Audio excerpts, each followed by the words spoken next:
Yeah, that is that meta message, and that the Russians have shot Sputnik into orbit, and now we have a space race. We have a similar sort of race that's happening with AI. We see how DeepSeek filters against certain types of topics like Tiananmen Square or who owns the China Sea.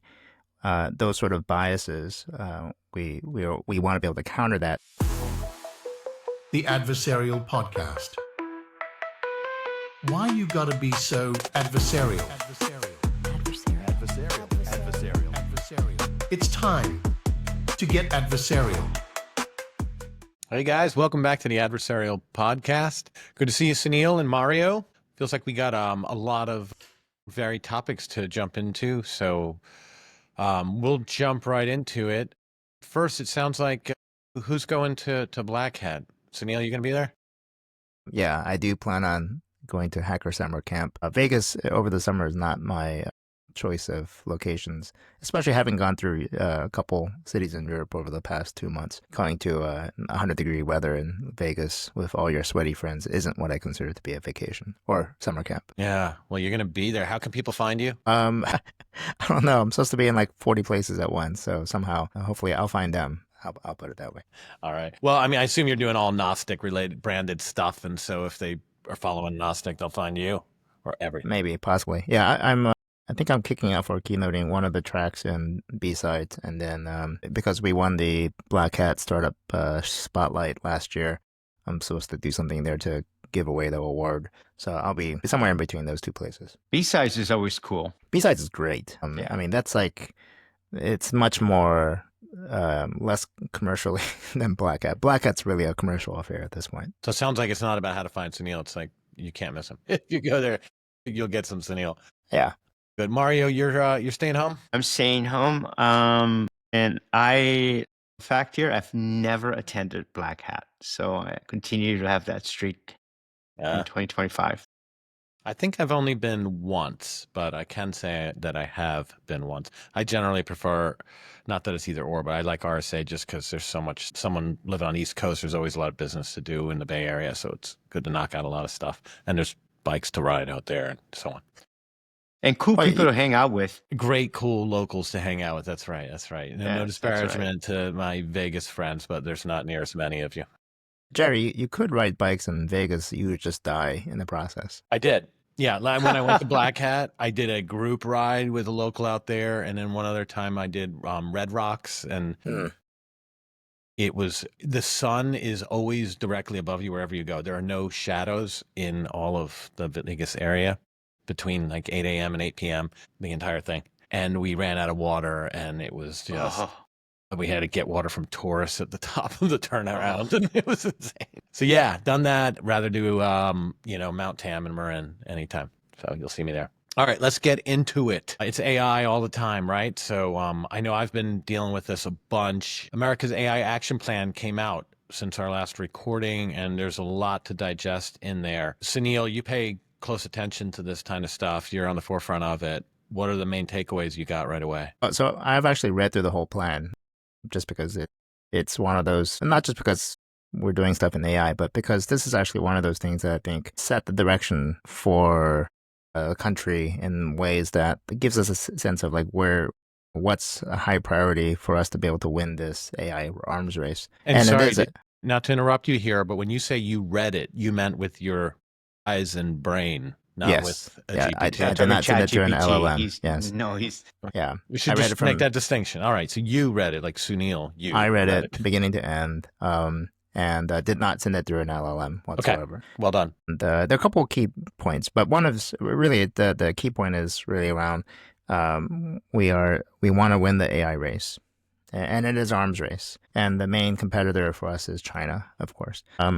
There's a lot of things that we feel are necessary to be able to win this race. And there are a lot of pieces that aren't quite in place for us to win. And so the action plan kind of hits upon some of the key things. The biggest one is just reducing the amount of regulations that we have to be able to win. But we'll see this characterized. I've already seen some characterizations of this, the removal of a lot of these regulations, because it ultimately affects things like the environment. It affects things like all the DEI kind of stuff that we've seen. It affects how we think about what barriers we put towards innovation. The Republicans in general tend to be more forward-leaning in terms of innovation anyway, and driving small business and driving business forward.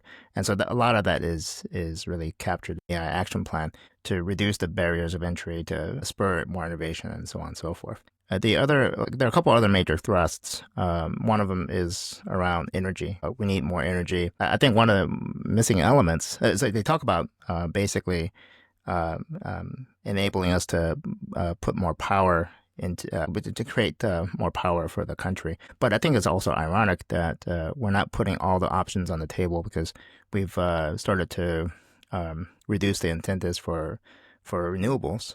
Whereas I think we should keep all options on the table.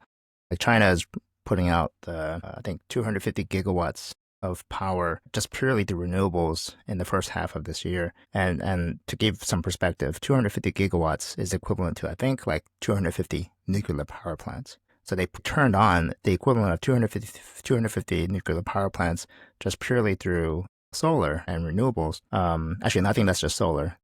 There's others there's more for renewables as a whole. But anyway, the power is a major element to supplying what we need for running these AI models and so on and so forth. So wait, they took off the gloves off of oil and gas and nuclear? Is that correct? Is that what you're saying? But they're not aligning with green energy. Is that what you're saying? Yeah. Whereas I think it should be like you just put all options on the table. Yeah. Get as much power as you can from all sources. Why cripple one segment just because it doesn't appeal to some of your constituents who do like oil, gas, coal, and that kind of stuff? Too bad. That's too bad. Well, let me ask you about where is, I think there's pretty much party lines on green energy versus coal, but is nuclear still okay these days, or has it fallen out of favor? Is the administration pro-nuclear power? Well, there was mention of research towards nuclear fusion, okay, and safer fission as well. I think those are two approaches for creating power that is important for the long term as well. I think that's it. There was something missing in that. I think that there's a missing element of energy, which is batteries. Storing the power can be sometimes more important than just generating it, because we oftentimes have an excess of power, and power needs to go somewhere. And so if we don't have a way to store it temporarily, then we actually can overload the grid, which has happened before. But what's the meta message, though? It's just removing of barriers, removing government oversight on AI, and just, taking the gloves off and let's go after, China? Or what's the meta message here? Yeah, that is that meta message, and that the Russians have shot Sputnik into orbit, and now we have a space race. We have a similar sort of race that's happening with AI, and it's a race to AGI, or whatever enables us to dominate in all aspects of technology, as well as even there was a lot of conversation in the action plan about our perspectives of events. We see how DeepSeek filters against certain types of topics like Tiananmen Square or who owns the China Sea. Those sort of biases, we want to be able to counter that, so that the models that the U.S. creates are the models that other people adopt. If we want to, it's a form of influence, if you will, where our values are baked into the models, presumably baked into our models. And so when people use those models, they get those same values. So the Gulf, it's not the Gulf of Mexico, it's the Gulf of America, then, based on our new models. Is that what we're saying?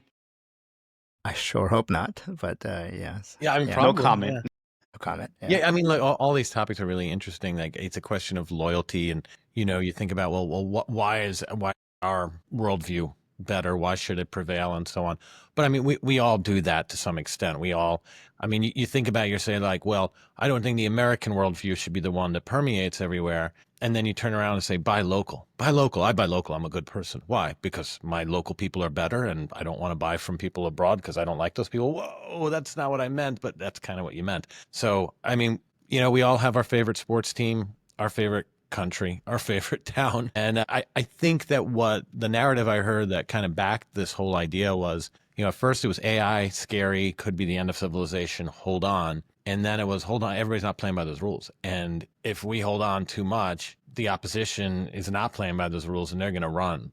And so we're going to realize all of the negative outcomes of AI and they're going to happen outside of our yard. So it's better to break down the barriers here at home, move faster, innovate, and at least control the messaging, whether it's what everybody likes or not, at least it's our messaging. It's interesting. I mean, Sunil and maybe Jerry, I'll ask you not to get too much into politics, but in what I've been reading, at least some of the reports coming out of China, one can appreciate them for being factual, is that there's an employment problem going on in China. Apparently, folks who have gone to school, just like us, are not finding those jobs that they were promised. And I'm wondering if that whole AI is actually, I mean, since China is embracing AI with the gloves off, unless, you talk about Tiananmen Square. But apparently is a potential impacting employment in China. Because that is a concern. Some folks, some politicians, not on the Republican side, but on the Democrat side, are worried that AI is going to cause a lot of job loss. That is partly self-inflicted, actually. A lot of the job issues or economy issues with China are self-inflicted with a lot of different reasons, whether it's their real estate or their one-child policy from way back when or whatever. There's a lot of things. We can certainly blame AI. In fact, I'm sure at some point they're going to blame AI for it as well. But those are all self-inflicted issues for a number of different reasons. And those issues are being exacerbated because of the tariff wars that were also that we've launched as well. Anyway, but it's one of the other interesting aspects of the Chinese society is you have all these, going back to the one-child policy, you have all these males who are only kids in their family and treated like kings, emperors, if you will.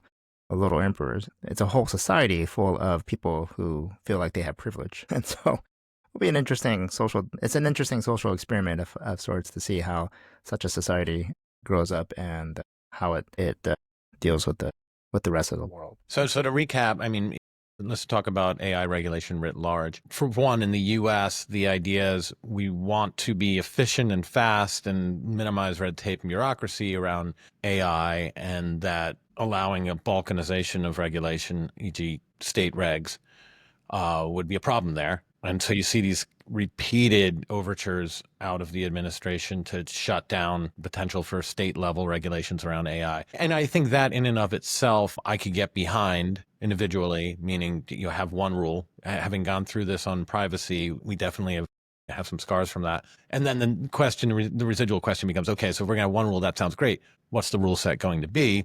And we start hearing some hints about that in the action plan. I keep thinking about this, and another side effect of this is export control, right? And then there's a part of this that says, if we are the leaders right now in making, I'll just call them AI processing units, but they're GPUs for now. I think that'll evolve. So if we're the leader in that, then it is an asset, is the rare earth materials of the United States. And we not only want to dominate in that area, but we also want to control the ability for adversarial nations to get GPUs and to use them for war machines and whatever else it may be. And so there's a proposal on the Hill floating around, the Chip Safety Act. And so the general idea is that GPU should be a controlled substance. There's regulations on where they can be exported to and to whom they can be sold. And then to enforce that, there's this Chip Safety Act flying along that says, all right, let's require the manufacturers, distributors, whoever the supply chain is for GPUs, to make sure they know where they are. And we want to be able to say, hey, if you're not allowed to sell these to North Korea, that's the rule. And now we want to show that you're somehow enforcing that you're making sure they're not sold to North Korea. And the Chip Security Act, I might have called it the Chip Safety Act a minute ago. The Chip Security Act, as labeled, it flirts with all these technical ideas, like literally tracking in GPUs and being able to know where they are. And I've got a lot of technologist qualms with that. And I kind of think it's impossible, but I draw parallels to weapons and more importantly, ammunition, because there's nowhere near as many machine guns as there are going to be GPUs, and the volume and the pace of manufacture and export has to be a lot higher than that. I think that it doesn't make a ton of sense to try to expect GPUs to have the stack they would need to beacon and all of that, and that it needs to be more administrative, like KYC checks with finance, and the companies have to prove that they're vetting and then experience sampling and audits, and then if there's a thematic issue, have an audit conducted and that sort of thing. Do you feel like there's a technological solution to this problem? Well, there was a recent article about $1 billion worth of NVIDIA chips being sold on the black market to China shortly before or right around when the tariffs or the ban took place. And so the technical solution or not, a technical solution does create other interesting questions around, is there a backdoor, and can that backdoor also be used for other nefarious means, right? So if you can beacon, well, what else could you potentially do with that mechanism? So you open up a whole bunch of can of worms here. But I want to think more broadly around, okay, what's the end result of this? Because what we're seeing is really a situation where, with the bans, with the undermining of the ability to use these strips, China is maybe 6 months behind at most. Some people say as close as 2 months behind. So we're not talking about years behind. We're talking like a matter of half a year, or maybe as short as 2 months behind of, let's say, the latest progress, wherever that might be.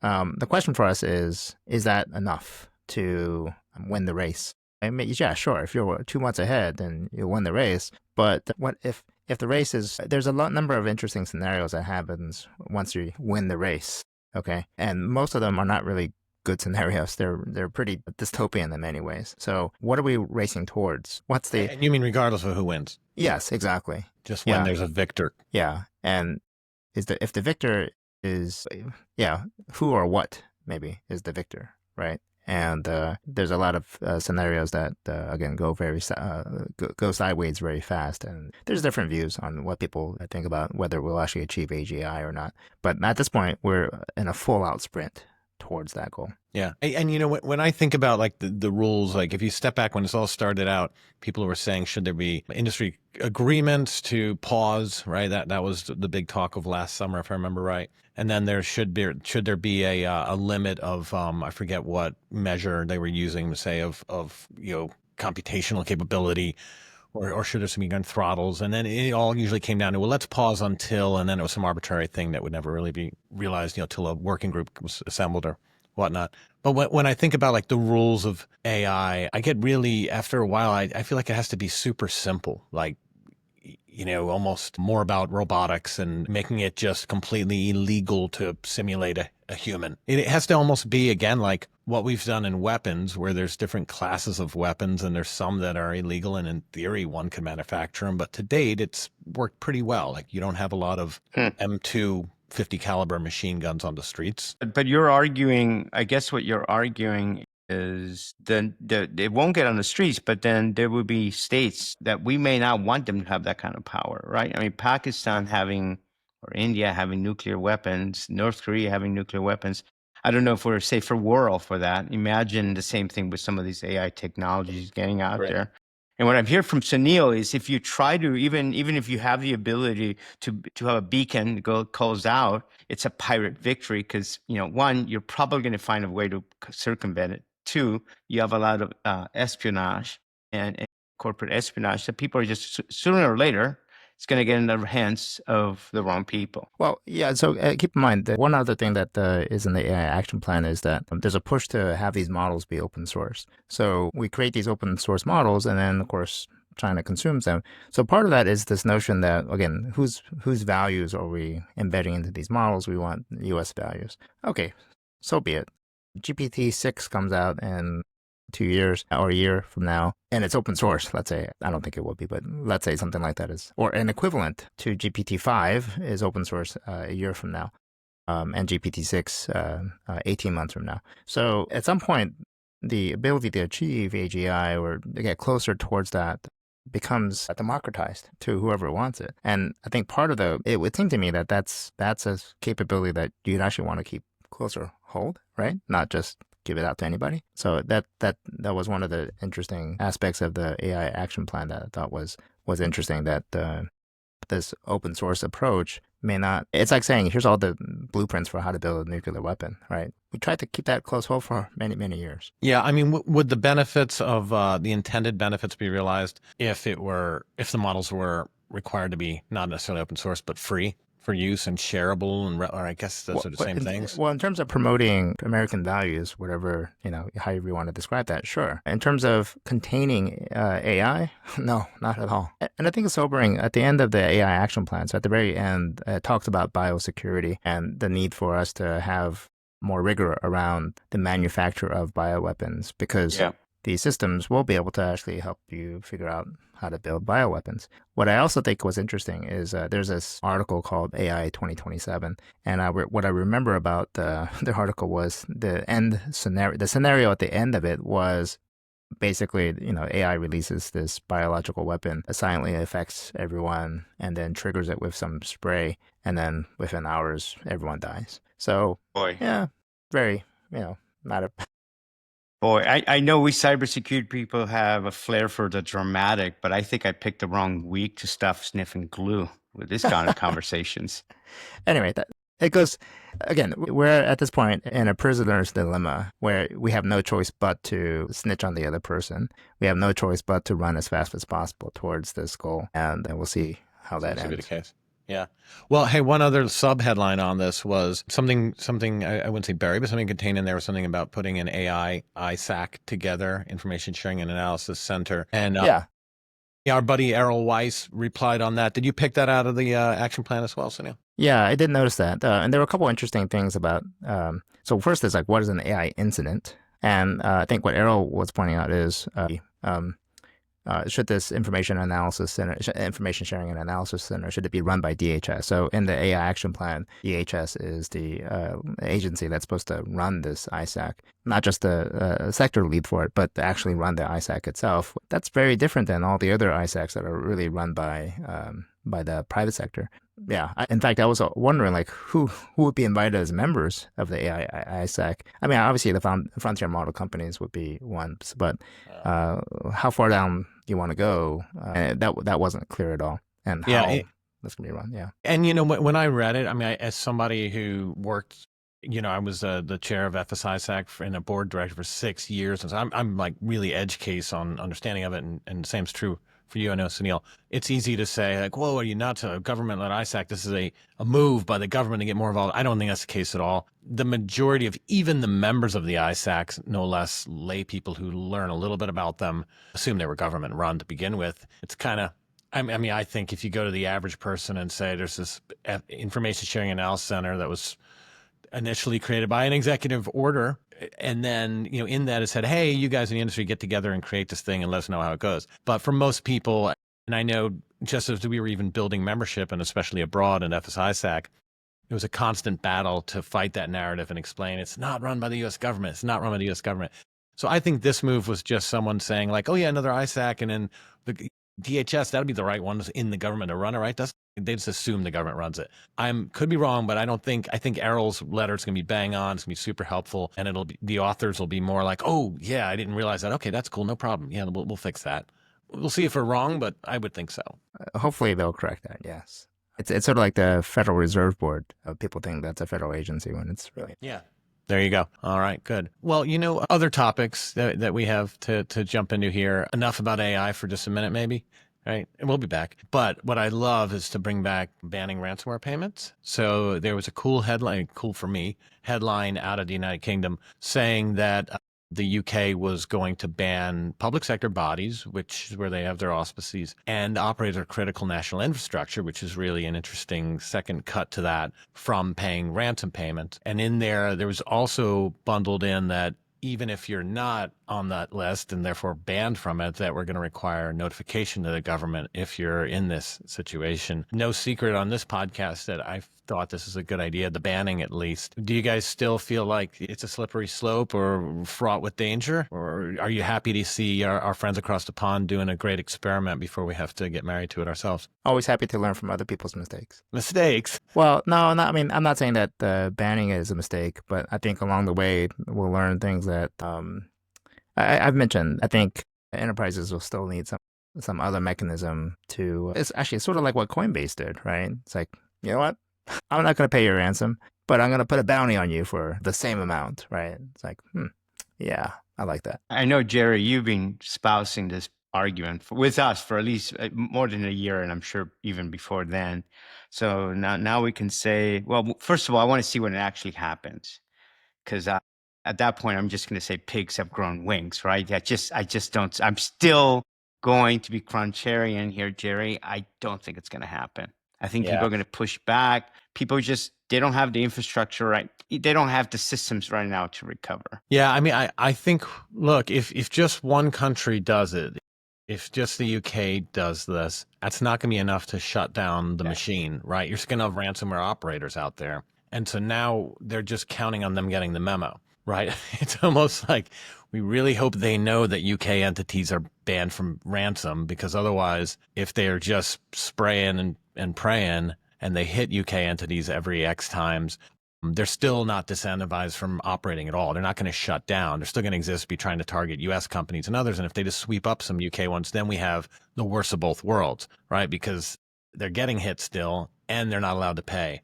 And what we really want is that the incentive is gone and the operator's completely shut down, and then they're not even there to begin with. So if this goes into effect, it's going to be kind of almost comical, but the UK is going to have to put out some kind of PR campaign geared towards ransomware operators to make sure they all know that the UK can't pay, because otherwise they're just going to sweep them up by accident. And I'd hate to see it disprove my point simply because it's such a small universe of potential victims, whereas I think that the majority of victims being US based, that's where it would have the most impact. There was this ransomware that I don't know if you guys saw this, but maybe it was a month ago or 6 weeks ago. And it was around some place, I forget where it was in the United States, that supplies a lot of groceries for grocery places, so milk, or I don't know if it was eggs, but it was big enough that my wife would go to her favorite market. She goes there, and she goes one day, and she's like, comes back, says that entire,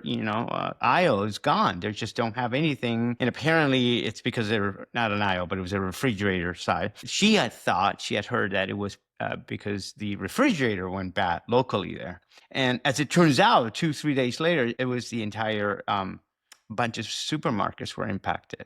And it was because some ransomware guy or group was successfully attacked one of these suppliers, big suppliers. And again, I don't know where in the United States. I guess where am I leading this with this? I don't know if that company paid the ransomware to come back, but it took 5-6 weeks to come back. I think if you're right, I think if this were to work, it'd be great. In my opinion, you're right, but it's going to be painful. We're going to go through a painful experience. And if we don't all do it globally, there's always going to be some country that's going to pay. Yeah, you're right. Well, kudos to the UK for considering. I hope that they go forward with it, but other people have to follow really quick, or we're going to have this really awkward adolescent phase. And yeah, United Natural Foods, I saw that. And in particular, there was a distributor to among many others, Whole Foods. And that's where a lot of people noticed it. And I actually overheard a conversation, people listening, tapping into people's conversations on the streets, right? That's what we do in cyber. Yeah. Right. And it was these two restaurateurs who were basically couldn't, complete their menu because they were missing a lot of that stuff. Yeah, it hits close to home. All right, another interesting headline here. So a lot of people have been scrambling over the last 3 weeks or so to respond to some SharePoint vulnerabilities that came out. The good news, you can kind of smell these after decades working in this, but you can immediately say like, oh, this is a panic. I bet. I mean, this one, I was like, I bet this is just if you are operating raw SharePoint and relying on the built-in authentication screens and just putting it on the internet and not putting it behind a VPN or private network, or hosting it in the Microsoft IDP secured Azure instances and so on. And that was the case here. So it was people who were operating their own on-prem SharePoint and so on. But in any event, the sub-headline that I think is really worth discussing now is how the bad guys may have found out about that. And Mario, what did you hear about this, and what does it make you worry about? Well, okay, if this is in fact Chinese hackers, and if Sunil's clarified some stuff for us in last episode that not North Korean attackers are in North Korea, they're outside North Korea. Maybe these Chinese hackers are not really working in China. But regardless, let's say they were working in China. Nothing in China happens without the Chinese government approving it when it comes to this sort of attacks. It's not like Russia. It's not like other countries. China has a really tight control on this. And we were trying, when I was at a previous company, we were trying to gain entry into the Chinese commerce there. We weren't selling to the Chinese government per se. We were just selling to international companies doing business in China. So not selling to the government, selling to international companies to support them while they do business in China. Well, one of the rules or laws that the Chinese government was imposing on us, this was 2 years ago, was that even though we weren't doing business with them, the Chinese government, we needed to provide them with, if we found a vulnerability or a 0-day vulnerability, that we needed to notify the government of China about that event or about that vulnerability, even though it didn't impact them necessarily. So I'm wondering if this is now we're getting to see some of the results of that. Yeah, right. I had heard a discussion of that as well, where there's a compunction to share this vulnerability data. And so if you're a researcher, you're subject to that. I mean, a bounty hunter for that matter, that you find a 0-day that you're supposed to also share that through government channels. And then this is kind of interesting, though, if you are just on I remember Mandiant would brief critical infrastructure entities, right? We had a little club of critical infrastructure, and they were and they'd engage and give us some heads up. And I remember it was always like, we're letting you know first, we're not planning on a wider distribution for about a week, but this might get leaked, and then you'll see us go live tomorrow morning or whatever it is. They always gave us that warning, and some of this actually happened. But if you're a recipient of advanced notification through Microsoft, and then you're under those laws in China, does that mean you immediately have to say, yeah, I'm sorry, I know that the slide B says it's confidential, us only, TLP red, but law trumps that. I've got to let the government know. There's some curiosities here of whether Microsoft letting their advanced notification program know is what leaked it, because I guess the initial compromise and exploit of this followed right after that advanced notification. Yeah. Well, the question of how quickly can you weaponize something after announcing it, that there's still, it's not sometimes that trivial to turn a discovered vulnerability into a weaponized sort of exploit. But that said, I think the general perspective I would have here is that Microsoft and other vendors have this trusted group, supposedly trusted group, that they share and they provide advance warning to. And I remember being part of some of these groups when we were at Bank of America, where we would get early notification. And if you violated if something was shared, and it's kind of hard to sometimes pin who shared it, but if you shared it outside of the non-disclosure agreements that we established, then that's a pretty serious breach of these terms. Of course, you can get kicked out of the program, but they may also have other financial means to, say, come after you as well. But anyway, at the end of the day, it seems like it was a breach of some non-disclosure, some arrangement that happened through MAP. It could be, right? I think the original disclosures came as a part of the original vulnerabilities were discovered through the 0-day initiative that Trend Micro has as well. So there's a couple different possible avenues that we can potentially point to where this could have been leaked. There are two things, a couple of things, and just want to be crystal clear. We, the company I was at, had nothing to do with this. So we use SharePoint. So just to clarify, anybody listening, it wasn't me, it wasn't us. Okay. Well, yeah. Well, I think there are a couple things to learn from here. One is, why are you still running on-premise SharePoint?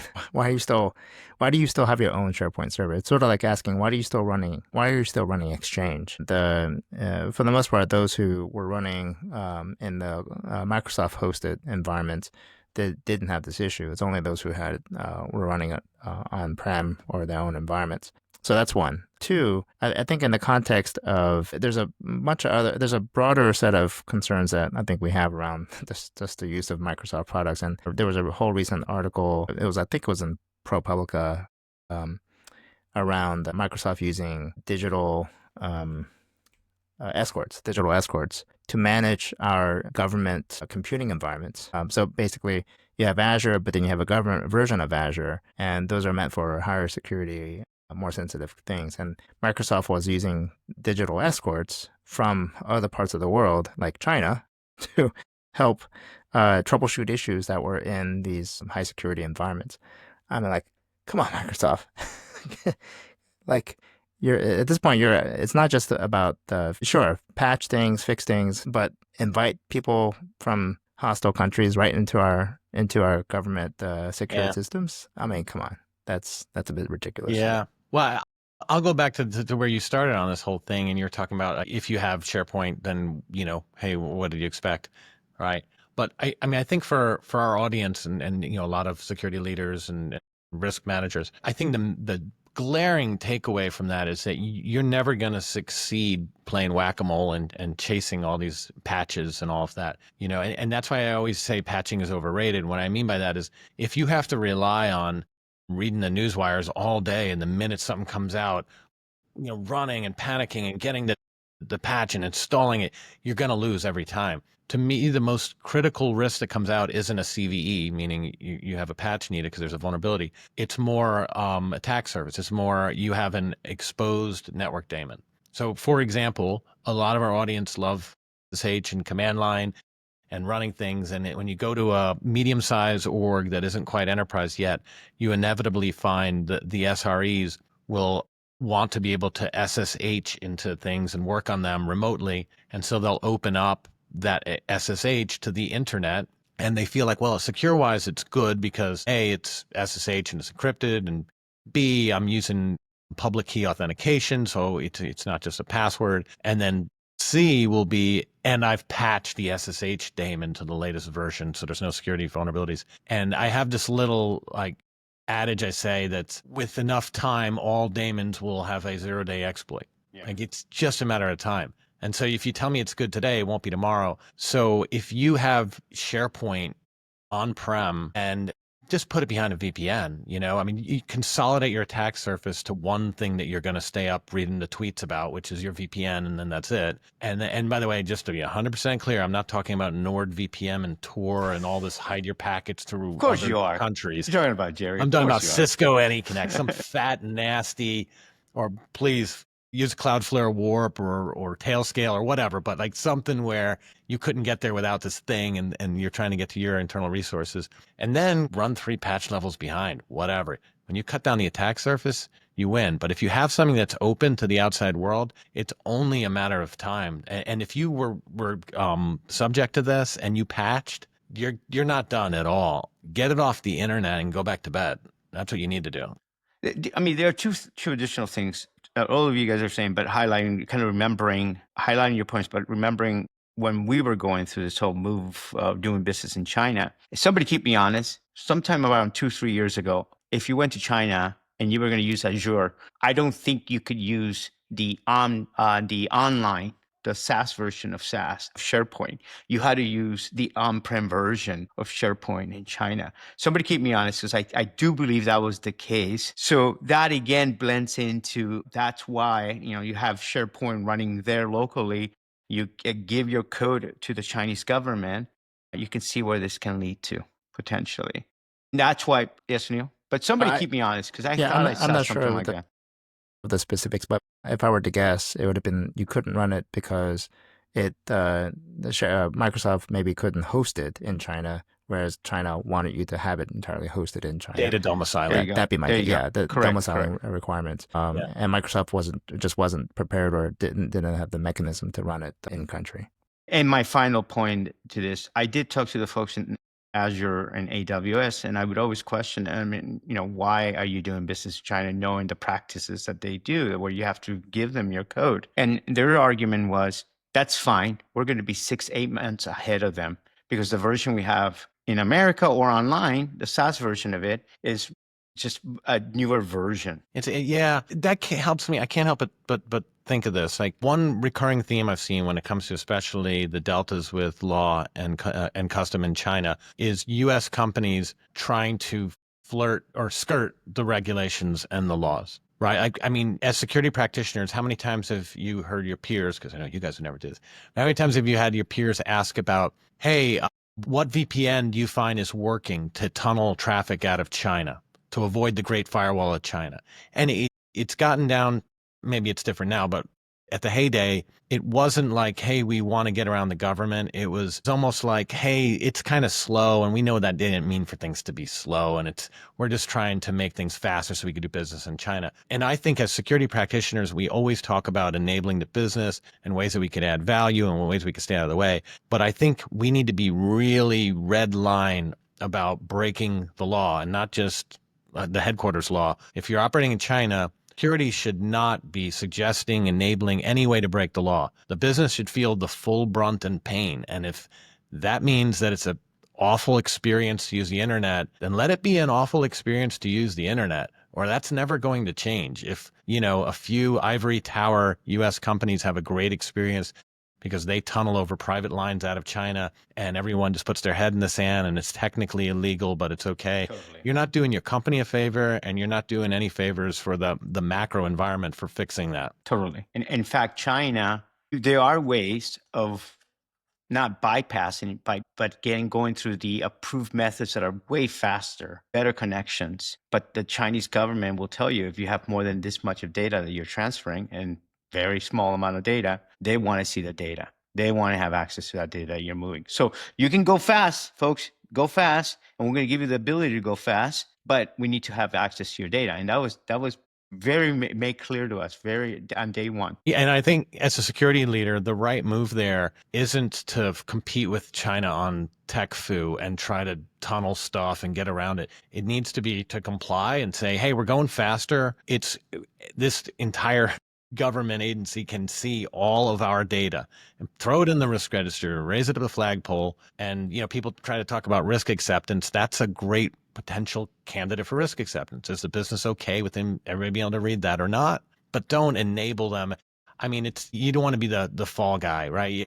And then, because you're going to end up being the scapegoat later on. If there is some kind of action over there, it's going to be, well, we had to comply, Acme Corp is committed to following all laws and regulations, and it's just that cowboy who went and skirted that, and we've taken care of that problem. And Jerry, that's a very important point. I mean, that is where we as leaders, security leaders, need to show our mettle. We were able to demonstrate that to our business. For all intents and purposes, we have two separate environments, one that was running in China and one was completely separate in the rest of the world because of these things, right? So that was really important. And so the business understands. I mean, I think most business people understand and appreciate that you don't want your customers' data to be being sniffed by a third party. But how many security leaders are out there dropping VMs in cloud environments for the Beijing office to use so that they don't have to deal with this, that, and the other? That's illegal. Just don't even do it. Make it more painful. All right. On a hopefully lighter note, Mario brought up, and we're both I'm assuming in the Slack too, where someone was asking, and someone kind of new to the CISO role was saying, hey, I'm getting nonstop offers for free this, that, or the other if I take the sales call. How do people deal with that? What are some of the ethical considerations around that? Look, with full awareness that it's easier once you're done being a CISO to throw stones. Do you have reactions to all of this? $200 gift card, bottle of wine, and a trip to the vineyard too. If you hear out these vendors, what are your reactions to that stuff? Well, don't do it. I think it's the easiest thing. You don't need a gift. There's no reason for a gift for a vendor. Look, I think we all work for vendors. I mean, we're all part of. We've done.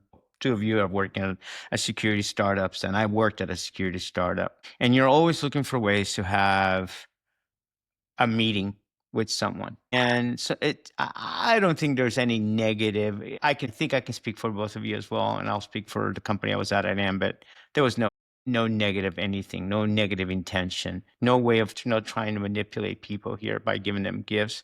We just wanted to have an excuse to have a conversation with you. And that may not be maybe acceptable in most places. I as a consumer, I would just say, I don't need a gift from you. Let me go talk with you. Let me find out about your technology, because I'm generally interested in learning about the technology. And I think that just makes things a lot easier. Now, I'll just add one more before I get out of my soapbox. I had a CEO from a security company call me last week, and they had asked me to help them. They apparently have been getting trashed in a lot of CISO circles, and they were asking for help to say, hey, why are we getting trashed? Or can you talk to people and see if we can have a conversation with them? And one of the things the CEO suggested was, hey, and I'll give you some shares for this. And I'm like, I don't want that. I love it. I'm like, that just ruins it. It just ruins it. Yeah. I have no need for RSUs or shares or anything like that, because it just taints me. It taints the whole reason for us wanting to have a conversation with you. And so I kind of said to the guy, no, it's just not going to work for me. Yeah, I mean, what you mentioned early on, I'm gonna pick at it here.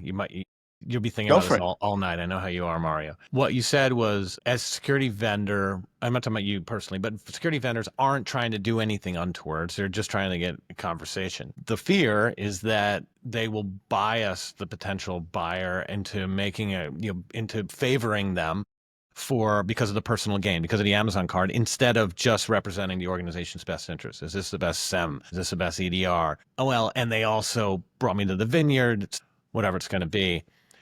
As a company, to say, like, we're not trying to do anything abusive here, we're just trying to get a conversation, those are in conflict. Having that conversation is to sell the product 100%, right?